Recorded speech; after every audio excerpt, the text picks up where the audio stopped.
Hello friends, मैं शैलेश स्वागत करता हूं आपका आपके अपने यूट्यूब चैनल परीक्षा रेस पर। दोस्तों, सी टेट, यूपी टेट और सुपर टेट के लिए मनोविज्ञान का ये हमारा चौथा क्लास है। हमने शुरू किया है टॉपिक वाइज, एक एक टॉपिक को डिटेल में पढ़ते हुए चल रहे हैं। हमने मनोविज्ञान का अर्थ, परिभाषा, महत्व, विकास इसको पढ़ लिया है। आज हमारी जो क्लास होगी वो होगी जीन पियाजे के ऊपर। आज की पूरी क्लास जीन पियाजे को समर्पित होगी और इसमें हम जीन पियाजे से संबंधित सभी तथ्यों को और उनके संज्ञानात्मक विकास को पढ़ लेंगे। अगर इसका आपको पीडीएफ चाहिए तो डाउनलोड करिए हमारे टेलीग्राम चैनल परीक्षा रेस को।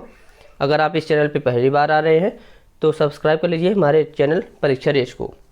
तो आइए शुरू करते हैं आज की क्लास। आज की क्लास में हम पढ़ेंगे जीन पियाजे के संज्ञानात्मक विकास के सिद्धांत को, जिसे कहा जाता है कॉग्निटिव फील्ड थियरी, यानी संज्ञानात्मक विकास का सिद्धांत।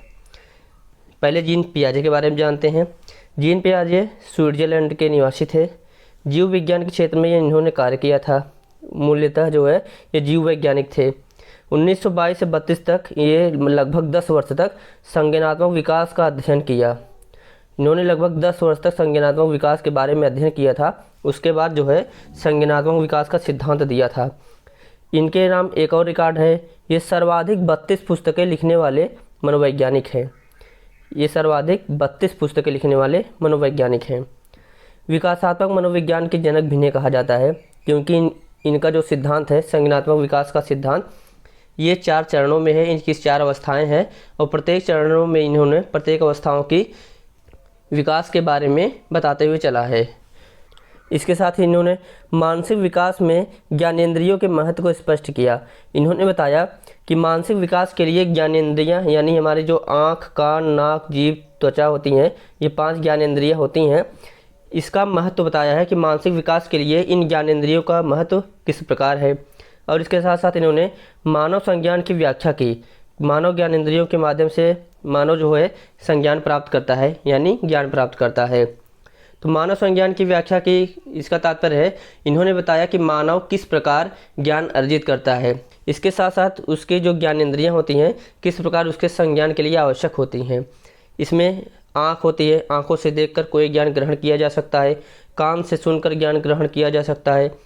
कई बार होता है नाक से सूंघकर हम किसी चीज़ के बारे में पता कर सकते हैं। जीभ से जो है चख कर किसी भी चीज़ के बारे में ज्ञान प्राप्त कर सकते हैं।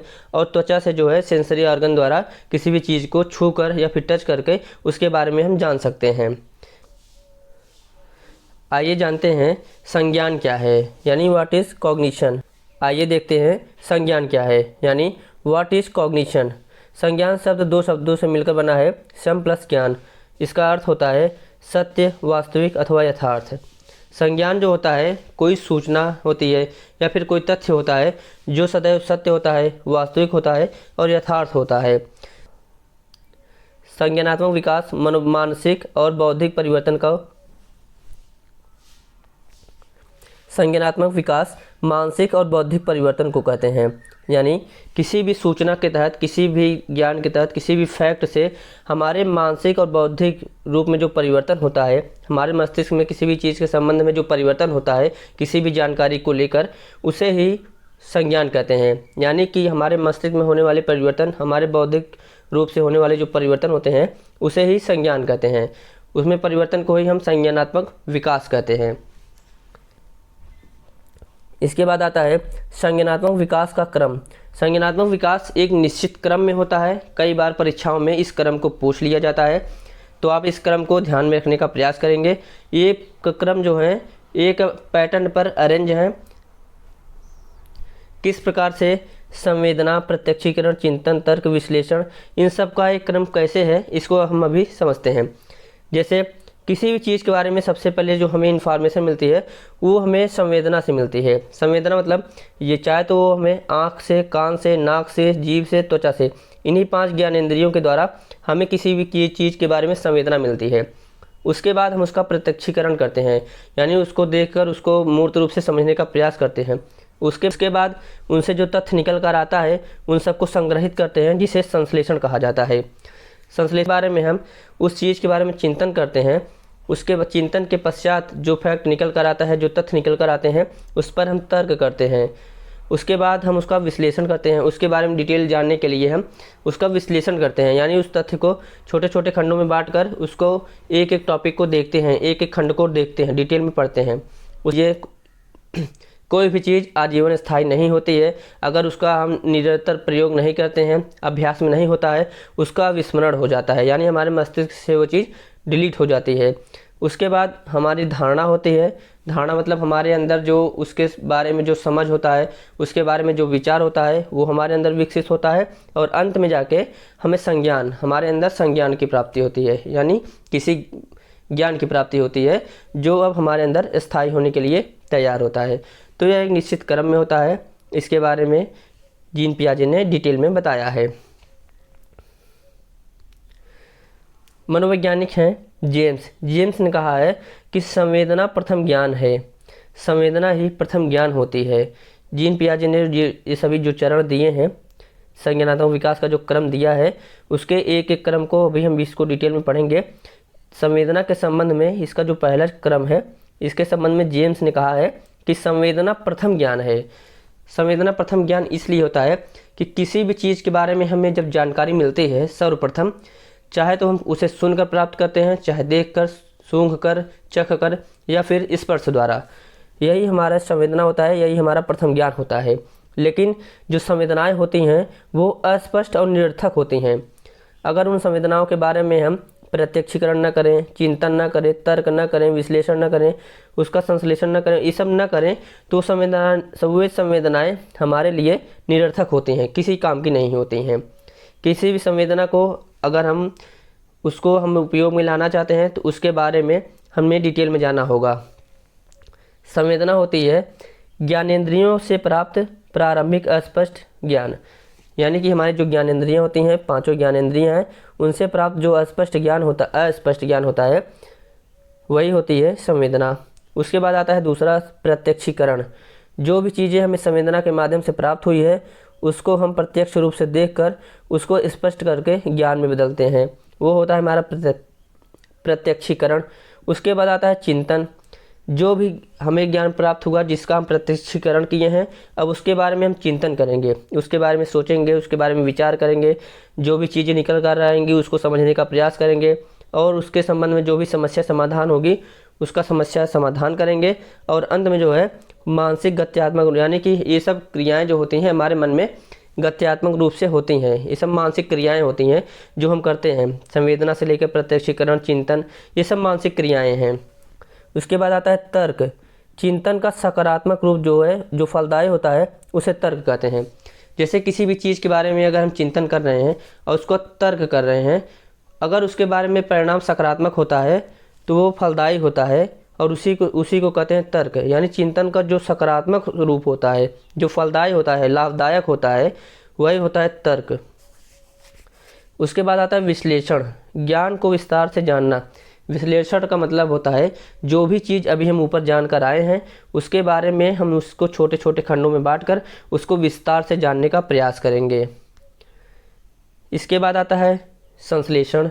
संश्लेषण में जो भी ज्ञान अभी हमने विश्लेषण के माध्यम से प्राप्त किया है, खंड खंड करके चीज़ों को अध्ययन किया है, उसको हम एकत्र करेंगे। एकत्र करने का मतलब होता है संश्लेषण। ज्ञान के विस्तार को समझने के लिए उसका संक्षिप्त रूप से ज्ञान प्राप्त करना चाहिए। मतलब जो भी ज्ञान होगा उसको संक्षिप्त करेंगे और एकत्र करेंगे, वो होता है हमारा संश्लेषण। उसके बाद आता है मूल्यांकन। जो भी हमें अभी ज्ञान प्राप्त हुआ है अब हम उसका मूल्यांकन करेंगे, प्राप्त ज्ञान के आधार पर किसी निर्णय पर पहुंचेंगे। उसके बाद उसका स्मरण करेंगे। निर्णय पर पहुंचने के बाद अगर वो हमारे लिए हितकारी है, हमारे लिए अनिवार्य है, तब हम उसका स्मरण करेंगे, यानी कि उसे याद करेंगे। कुछ चीज़ें होती हैं जो हमारे डेली उपयोग में नहीं होती हैं, वो हमारे मस्तिष्क से गायब हो जाती हैं, जिसे कहते हैं विस्मरण। विस्मरण भी बहुत ही आवश्यक होता है। अगर इंसान को सब चीज़ें याद ही रह जाएं तो बहुत सी चीज़ें ऐसी होती हैं जिसे इंसान भूलना चाहता है। बहुत से जीवन में ऐसी घटनाएं होती हैं जिसे इंसान भूलना चाहता है। अगर सभी चीज़ें याद रह जाएं तो इंसान कभी सुखी नहीं रह सकता है। इसलिए विस्मरण एक अच्छा गुण होता है मस्तिष्क का। विस्मरण के बाद आती है धारणा। धारणा का मतलब होता है कि किसी भी चीज़ के बारे में हमारा जो ओपिनियन होता है, हमारा जो विचार होता है, हम उसके बारे में क्या सोचते हैं, वही हमारी धारणा होती है। यानी किसी भी ज्ञान के प्रति हमारी सोच नज़रिया या दृष्टिकोण, ये हमारा धारणा होता है। इसके बाद आता है संज्ञान। जब हमने किसी भी चीज़ के बारे में धारणा बना लिया है, अब वह अंतिम रूप से हमारा संज्ञान होता है, यानी वही हमारा ज्ञान होता है। ज्ञान का वास्तविक रूप ही संज्ञान है। तो इतनी अवस्थाओं में संज्ञानात्मक विकास का जो क्रम होता है, ये इतनी अवस्थाएं यानी लगभग 11 अवस्थाओं में होता है। कई बार इसको अरेंज करने के लिए दे देता है, क्रम दे देता है, पूछता है इसमें से कौन सा क्रम सही है, इसमें से 4 अवस्थाएं दे देती हैं। तो उसके बारे में आप जानते रहिए, चीज़ों को एक क्रम में समझिए तो याद हो जाएंगी बहुत ही आसान से। इसके बाद बहुत ही महत्वपूर्ण टॉपिक आता है जीन पियाजे की शब्दावली।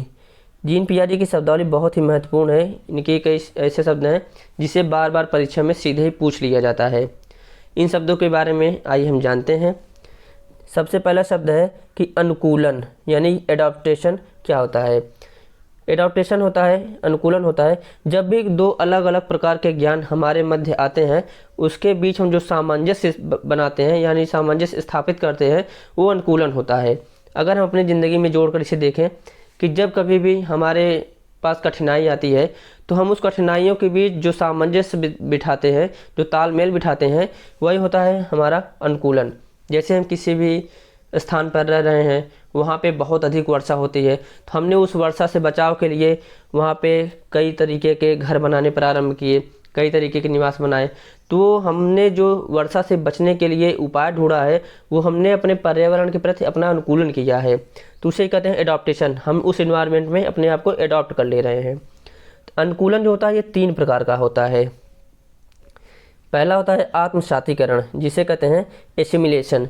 एसिमिलेशन में होता है कि जैसे बालक को किसी भी चीज़ की जानकारी है, जितनी भी जानकारी है, जब उसे कोई और नई जानकारी दी जाती है तो वो जानकारी होती है उसका आत्मसातकरण। उस जानकारी को वो आत्मसातकरण करता है, यानी एसिमिलेशन करता है, अपने पुराने ज्ञान में नए ज्ञान को शामिल कर लेता है। दूसरा है सामंजन। सामंजन या विशिष्टीकरण या फिर समायोजन भी जिसे कहते हैं। इंग्लिश का शब्द बहुत महत्वपूर्ण है, ये परीक्षाओं में बहुत ही उपयोगी होता है। कई बार हिंदी के शब्द समझ में नहीं आते हैं, आप अगर अंग्रेजी के शब्द को ध्यान में रख रहे हैं तो बहुत ही आसान होता है सही उत्तर लगाना। जैसे एडॉप्टेशन हो गया, फिर आत्मसातीकरण के लिए एसिमिलेशन हो गया, सामंजन या फिर विशिष्टीकरण या समायोजन के लिए अंग्रेजी में केवल एक शब्द है एकोमोडेशन, और साम्य धारण के लिए इक्विलिब्रियम। तो सामंजन, विशिष्टीकरण, समायोजन जो है ये नए ज्ञान के सहयोग से पुराने ज्ञान को बढ़ाना या विस्तार देना। और तीसरा जो है यह है साम्य धारण, यानी इक्विलिब्रियम स्थापित करना, दोनों के मध्य जो है एक बैलेंस स्थापित करना। जैसे नए ज्ञान और पुराने ज्ञान के मध्य एक सामंजस्य बिठाना। अगर आप इसे एक उदाहरण के माध्यम से समझें, जैसे हमने किसी बच्चे को बताया है कि 2 पैर वाला है, काला है, बच्चे ने कौवे को देखा तो वो समझ गया कि 2 पैर का ये काला कौवा है। ठीक, उसके बाद आता है सामंजस्य, यानी कि जो समायोजन जो करता है। एकोमोडेशन क्या होता है कि कोई भी और पक्षी आता है, जैसे कोयल आ गई, वो भी काली है और वो भी 2 पैर से चलती है, तो बच्चे को लगेगा ये भी कौवा है, लेकिन वहीं पे उसे सुधार करना होगा, उसे अपने ज्ञान में परिवर्तन करना होगा, संशोधन करना होगा, उसके अपना विस्तार बढ़ाना होगा कि 2 पैर का केवल कौवा नहीं होता है, 2 पैर का जो काला पक्षी होता है केवल कौवा नहीं होता है, वो कोयल भी हो सकती है। उसको कैसे पहचानेंगे हम? उसकी आवाज़ से पहचानेंगे।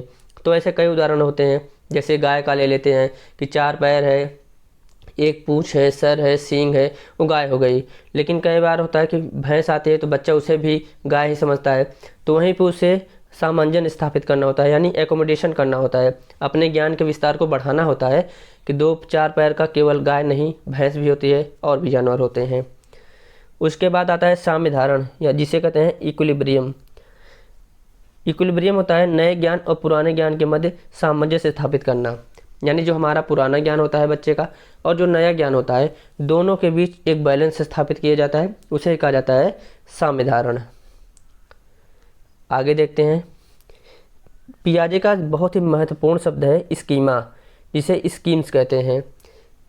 स्कीमा का अर्थ होता है किसी एक क्रिया के समानांतर चलने वाली मानसिक क्रिया ही स्कीमा होती है।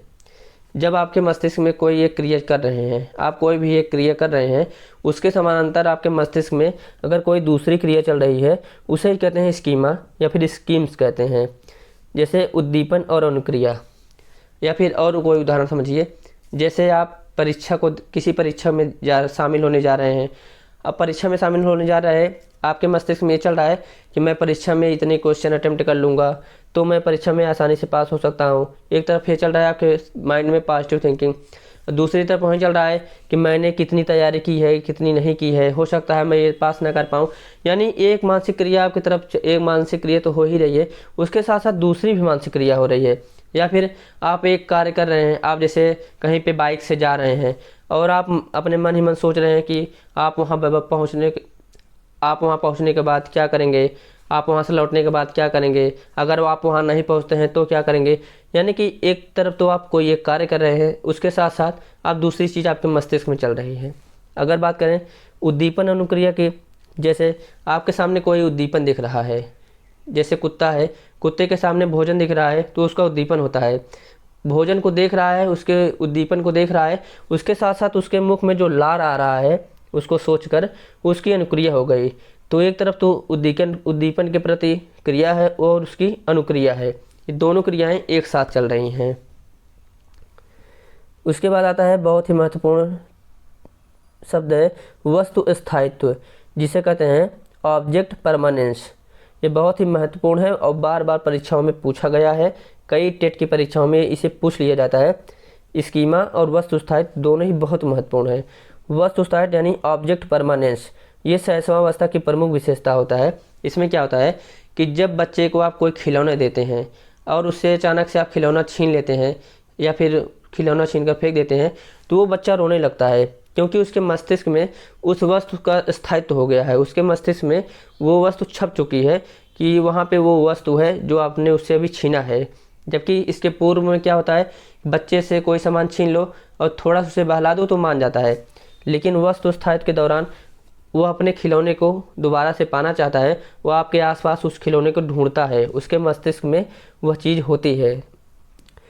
यहाँ पे देखते हैं, जब किसी वस्तु को बालक एक बार देख लेता है तो वह उसके मस्तिष्क में स्थायी हो जाती है और स्मृति में बनी रहती है।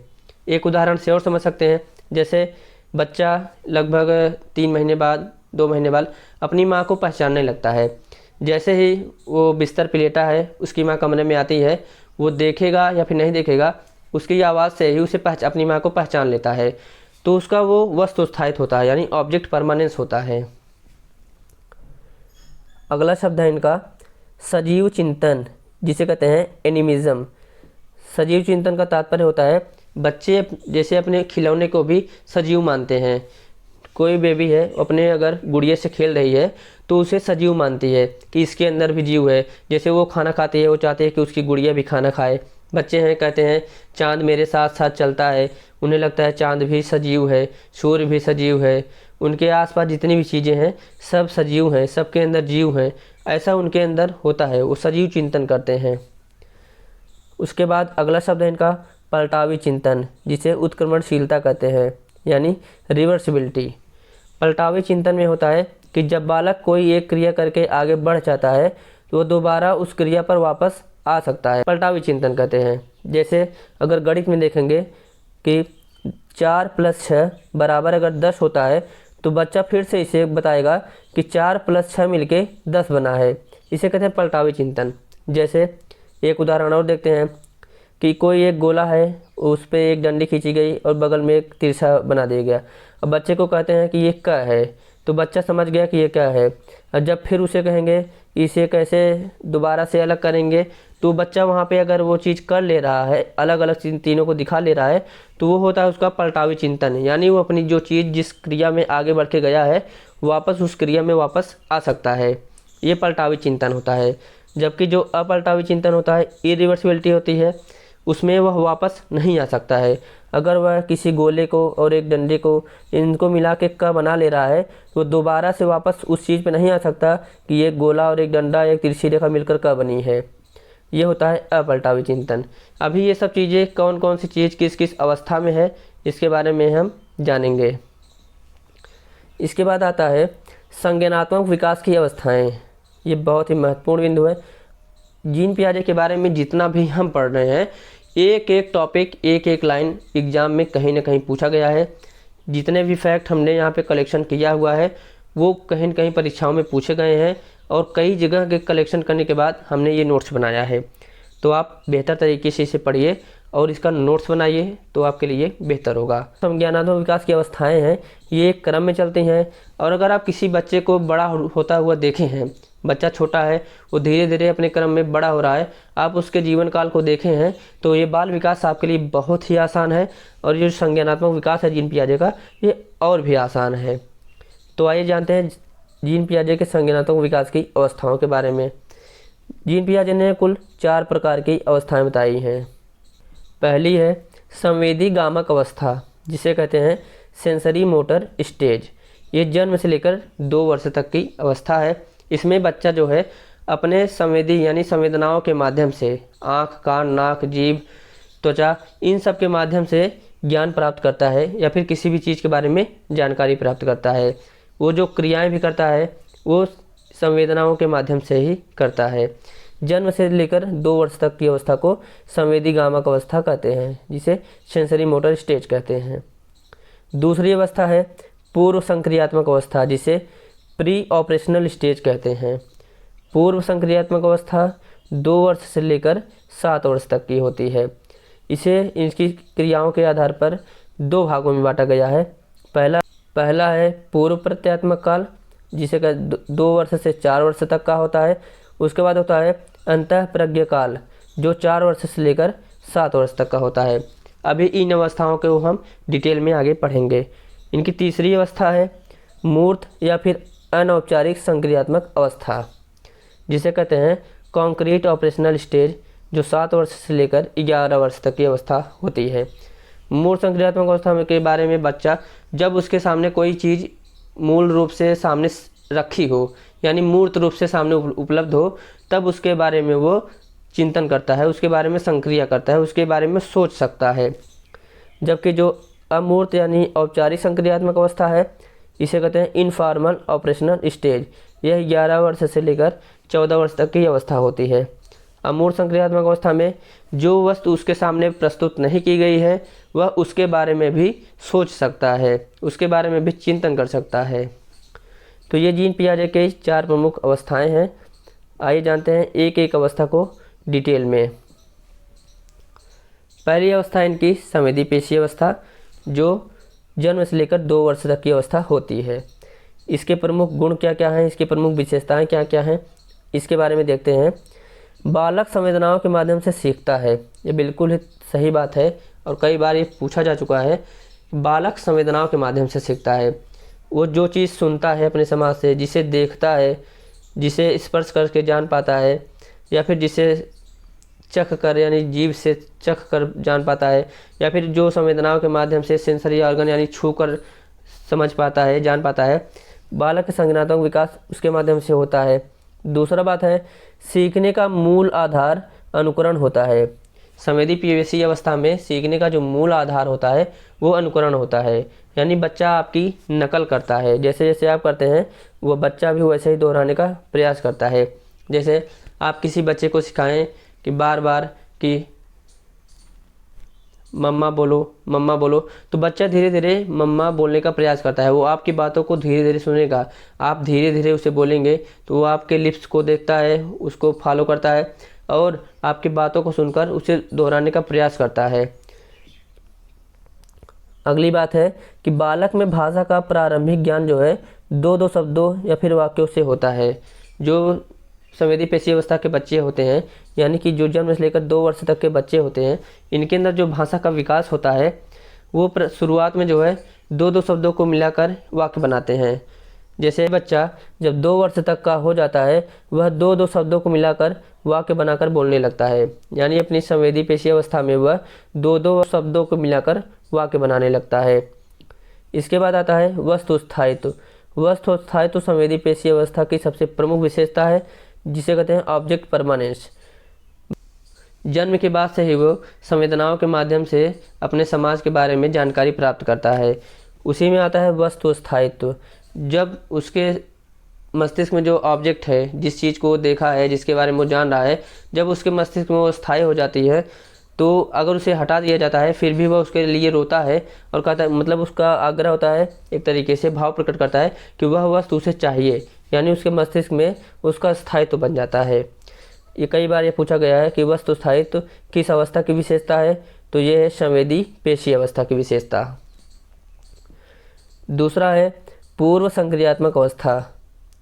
पूर्व संक्रियात्मक अवस्था होती है 2 वर्ष से लेकर 7 वर्ष तक की। इसे 2 भागों में बांटा गया है, पूर्व प्रत्यात्मक काल और अंतःप्रज्ञ काल। अब यहाँ पे देखेंगे कि पूर्व संक्रियात्मक अवस्था की विशेषताएं क्या क्या हैं। पूर्व संक्रियात्मक अवस्था की सबसे महत्वपूर्ण बिंदु है कि इस अवस्था की 2 सीमाएं हैं, पहला जीववाद और दूसरा आत्मकेंद्रिता। अब देखेंगे कि जीववाद कहाँ पे आता है और आत्मकेंद्रिता कहाँ पर आता है।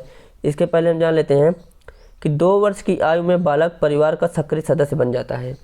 जब बच्चा लगभग 2 वर्ष का होता है वह परिवार का सक्रिय सदस्य बन जाता है। परिवार के सदस्य जो कार्य करते हैं वह भी उसी कार्य को करना चाहता है और उनके कार्यों में अपना हाथ बटाता है। भले थोड़ा थोड़ा ही सही, लेकिन वह भी उस कार्य को करता है और उसमें हाथ बटाता है। इसके बाद आता है प्रारंभिक मौखिक संक्रिया करने लगता है, यानी कि प्रारंभ में जो है वो मौखिक संक्रिया यानी बोलकर बातचीत के माध्यम से अपना तर्क कुतर्क एक तरीके से सामान्य रूप से करने लगता है, अपनी बातों को प्रकट करने लगता है। उसके बाद आते हैं विभिन्न कार्य करने के प्रति भाव प्रकट होते हैं। वह विभिन्न कार्य को करना चाहता है, जैसे उसके पिताजी कोई कार्य कर रहे हैं जो कठिन कार्य है, जो वह नहीं कर सकता, लेकिन उसके अंदर वो भाव होता है कि वह भी उस कार्य को कर सकता है और करे। और इस अवस्था की अगली विशेषता है, इस अवस्था को विभिन्न लक्षण के आधार पर 2 भागों में बांटा गया है। पहला है पूर्व प्रत्यात्मक काल, जो 2 वर्ष से लेकर 4 वर्ष तक का होता है। इसकी प्रमुख विशेषताएं क्या क्या होती हैं। पहली विशेषता है इसकी जीववाद। जीववाद में होता है एनिमिज्म जिसे कहते हैं। इसमें निर्जीव को भी वह सजीव समझता है। अभी इन शब्दों को हम पीछे पढ़कर आए हैं, इसलिए इसके बारे में बहुत डिटेल में बात नहीं करेंगे, आप पीछे जाकर फिर से सुन सकते हैं। और जो है पूर्व प्रत्यात्मक काल यानी पूर्व संक्रियात्मक अवस्था की पहली अवस्था की जो विशेषता है वो है काल्पनिक या जादुई चिंतन। काल्पनिक चिंतन होता है यानी कि हवाई करना। जादुई चिंतन मतलब होता है वह अनएक्सपेक्टेड चीज़ के बारे में सोचता है। जैसे वो सोचता है कि मैं पानी वाली जहाज़ ट्रेन पर चला दूंगा, मैं कार को अपने हवा में उड़ा दूंगा, मतलब ये सब हवाई वो बात करता है, वो उसका कल्पना होता है, उसकी जादुई चिंतन होती है। इसके बाद आता है अंतःप्रज्ञ काल यानी पूर्व संक्रियात्मक अवस्था का दूसरा अवस्था है अंतःप्रज्ञ काल, जो 4 वर्ष से लेकर 7 वर्ष तक का होता है।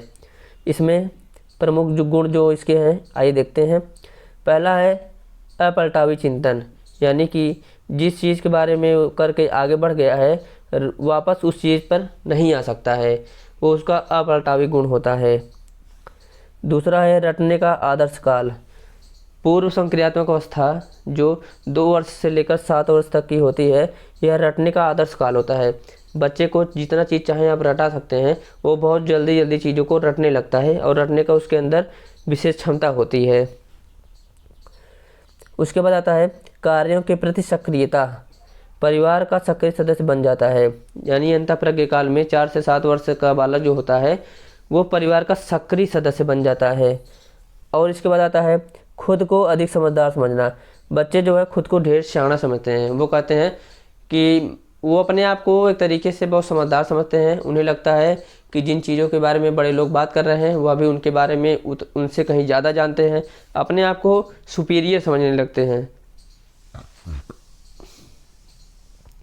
उन्हें लगता है कि मुझे सब कुछ पता है, जबकि ये उनका भ्रम होता है। उन्हें ऐसा कुछ नहीं है कि जो सब कुछ पता हो। उसके बाद आता है प्रतीकों, शब्दों एवं चित्रों का प्रयोग प्रारंभ कर देता है।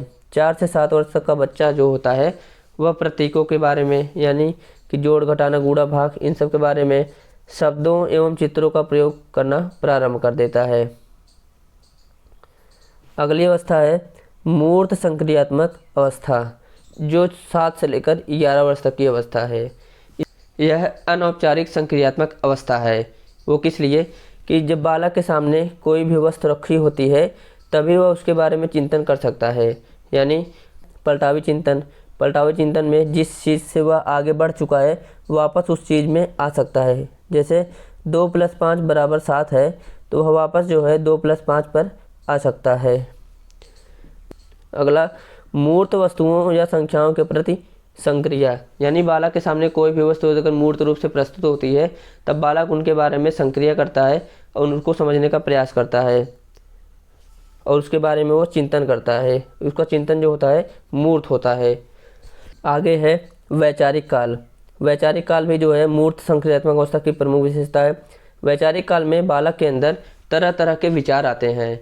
वो ऐसा नॉर्मल आदमी सोच भी नहीं सकता, वो वहाँ तक चीज़ों को सोचते हैं और कई तरीके के उनके मन में विचार आते हैं, जिससे कहते हैं उनके अंदर विचारों का अंबार होता है, उनके अंदर विचारों की बमबारी होती है, उनके अंदर ब्रेन स्टॉर्मिंग होता है। कई चीज़ों के बारे में वो एक बार में सोचते हैं, विचार करते हैं, लेकिन उनका ये विचार जो है मूर्त होता है। उसके बाद आता है सीखने के प्रति विशेष जिज्ञासा। जो मूर्त संक्रियात्मक अवस्था के बालक होते हैं, 7 से 11 वर्ष तक के बालक होते हैं, इनका सीखने के प्रति विशेष जिज्ञासा होती है। अगर इस अवस्था में इन्हें कोई भी ऐसी चीज़ जो लगता है कि कठिन है वो इन्हें सिखाया जाए, बड़ी ही आसानी से वो सीख सकते हैं, क्योंकि इनके अंदर जिज्ञासा होती है। उसके बाद है मूर्त वस्तुओं का क्रम, आकार, भार आदि समझने लगता है। यानी जो 7 से 11 वर्ष तक का बच्चा होता है वो मूर्त वस्तुओं के बारे में, उनका क्रम क्या होगा, यानी वो बड़े से छोटे की तरफ किस प्रकार अरेंज हो गए और छोटे से बड़े की तरफ किस प्रकार अरेंज हो गए, उनका क्रम क्या होगा, उनका आकार क्या होगा, उनका भार क्या होगा, ये सब जो है समझने लगता है। इसके बाद आता है अमूर्त संक्रियात्मक अवस्था, यानी जो है 11 से लेकर 14 वर्ष तक की अवस्था। इस अवस्था में सबसे पहले है सीखने के प्रति औपचारिकता, यानी यहाँ जो बालक होता है वह सीखने के प्रति औपचारिक होता है। किसी भी अनायास चीज़ को वो नहीं सीखना चाहता है, केवल वही चीज़ सीखना चाहता है जो वो सीखना चाहता है, जो उसके लिए महत्वपूर्ण लगती है। अगला है बौद्धिक क्षमताओं का अधिकतम विकास। अमूर्त संक्रियात्मक अवस्था यानी 11 से लेकर 14 वर्ष तक की अवस्था में बौद्धिक क्षमताओं का अधिकतम विकास होता है। उसके बाद आता है अमूर्त एवं तार्किक चिंतन। अमूर्त मतलब जब कोई भी चीज़ के बारे में बालक चिंतन कर रहा है वह उसके सामने प्रत्यक्ष रूप से प्रस्तुत नहीं हो, उसे कहते हैं अमूर्त चिंतन। उसके बाद आता है समस्या समाधान। समस्या समाधान जो है अमूर्त संक्रियात्मक अवस्था की सबसे बड़ी विशेषता है कि बालक किसी समस्या के प्रति समाधान कर रहा है। अगला है बौद्धिक क्षमताओं का अधिकतम विकास, यानी कि बालक की जो बौद्धिक क्षमताएं हैं उसका अधिकतम विकास कब तक होगा, कितने वर्षों तक होता है। सबसे पहले आते हैं वुडवर्थ। वुडवर्थ कहते हैं कि बालक की बौद्धिक क्षमताओं का अधिकतम विकास 14 से 15 वर्ष हो जाता है, यानी 14 से 15 वर्ष तक के बालक में सभी प्रकार की बौद्धिक क्षमताएं आ जाती हैं। पियाजे कहते हैं कि 15 से 16 वर्ष तक के बालक के अंदर बौद्धिक विकास हो जाता है, जबकि थांडाइक कहते हैं कि 18 से 19 वर्ष तक के बालक के अंदर बौद्धिक क्षमताओं का विकास हो जाता है। क्रो एंड क्रो कहते हैं 25 वर्ष तक के बालक के अंदर सभी प्रकार की बौद्धिक क्षमताओं का विकास हो जाता है। तो कैसा लगा आज का सेशन? अगर सेशन अच्छा लगा हो तो वीडियो को लाइक करिए, चैनल को सब्सक्राइब करिए। अगर आप पहली बार परीक्षा रेस यूट्यूब चैनल पर आए हैं तो आप इसको सब्सक्राइब कर लीजिए और अपने दोस्तों तक शेयर कीजिए। अगर वीडियो अच्छा लगा हो तो कमेंट कीजिए। मिलते हैं अगले वीडियो में, तब तक के लिए धन्यवाद, नमस्कार।